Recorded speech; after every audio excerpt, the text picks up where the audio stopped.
Assalamualaikum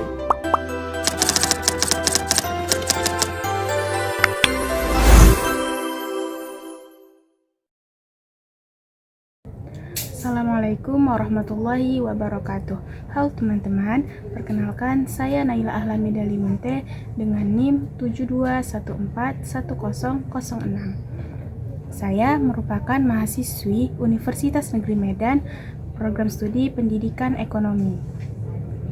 Di sini saya akan membahas materi mengenai teks ulasan, yang dimana teks ulasan sendiri merupakan salah satu materi dari mata kuliah Pendidikan Bahasa Indonesia. Sebelumnya kita semua pernah kan ketika ingin menonton suatu film di bioskop, pasti kita akan terlebih dahulu melihat bagaimana review orang-orang ataupun tanggapan orang-orang yang sudah pernah menonton film tadi di media sosial. Ataupun contoh lainnya, misal kita ketika ingin membeli buku nih, pasti kita terlebih dahulu mengecek ulasan bagaimana pandangan orang-orang terhadap buku yang ingin kita beli tadi. Nah, sebenarnya kebiasaan sederhana ini sangat berhubungan erat dengan teks ulasan. Kenapa begitu? Karena teks ulasan merupakan teks yang berisi komentar, penilaian, ataupun tanggapan seseorang terhadap suatu karya. Karya yang dimaksud di sini merupakan bisa berupa buku, film, drama, lagu, ataupun karya seni lainnya. Nah, lewat teks ulasan inilah pembaca bisa tahu apa saja kelebihan dan kelemahan dari suatu karya. Dengan begitu, mereka dapat memutuskan apakah karya tersebut bisa atau layak untuk dinikmati atau tidak.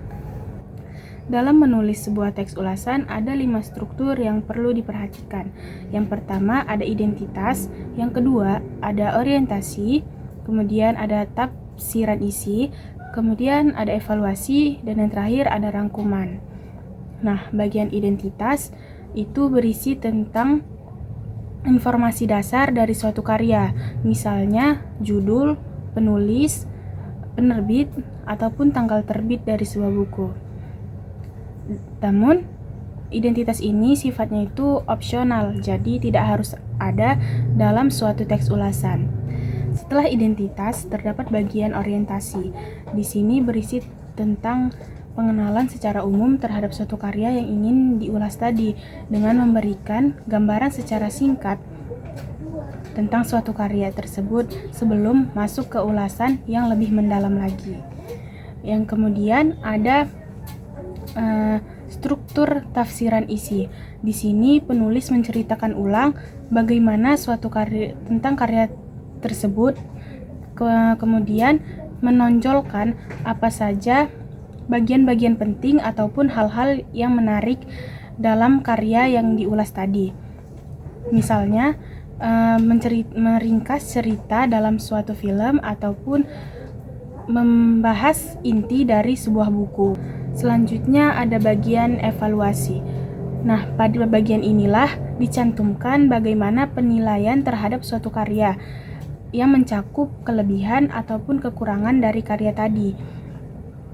Pada bagian evaluasi ini sangatlah penting karena disinilah seorang pengulas atau penulis teks ulasan menunjukkan sudut pandang kritisnya. Struktur yang terakhir adalah rangkuman. Di sini penulis mencantumkan kesimpulan atau ringkasan dari ulasan yang telah disampaikan sebelumnya. Biasa berupa kesan umum terhadap suatu karya yang diulas ataupun rekomendasi apakah karya yang diulas tadi layak untuk dinikmati orang-orang atau tidak. Nah, dari seluruh penjelasan tadi dapat kita simpulkan bahwa teks ulasan berfungsi sebagai jembatan antara karya dengan masyarakat, karena teks ulasan dapat membantu orang-orang untuk memutuskan sebelum membaca sebuah buku, menonton sebuah film, ataupun sebelum menikmati karya-karya seni lainnya. Dengan begitu, orang-orang akan lebih selektif dan kritis sebelum menikmati sebuah karya. Mungkin itu saja penjelasan saya mengenai teks ulasan. Terima kasih kepada teman-teman yang sudah menonton video ini. Semoga apa yang saya sampaikan tadi bermanfaat bagi kita semua. Wassalamualaikum warahmatullahi wabarakatuh.